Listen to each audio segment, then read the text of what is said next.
தீக்குச்சி பட்டாசா தெரிக்க அவ வந்தாச்சா தீப்பட்டி கண்ணாச்சா திருப்பி திருப்பி பத்திக்கிச்சா தேன் சொட்டும் சொல்லால தித்திக்கிற தன்னால மீன் கொத்தி பல்லால மென்னு மென்னு தின்னு விட்டா முசு பாத்தி கிடக்காட்டி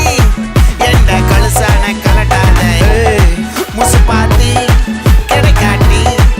எந்த கழுசான கலட்டாதே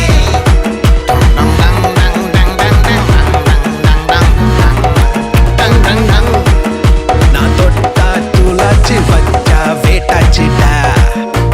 முந்தின முத்தா தங்கன வித்தா தப்பிச்சு வந்தேன் பத்தமா நான் கண்டது பித்தா நிக்கலமா காக்கத்துல நின்ன தரமா சட்டுன்னு சுத்தி பருந்தா நீ மின்னல தொட்டு பறந்தா ஒன்னா சுத்தி ஒட்டு மொத்த ஊரத்தான் வச்சுக்கலாமே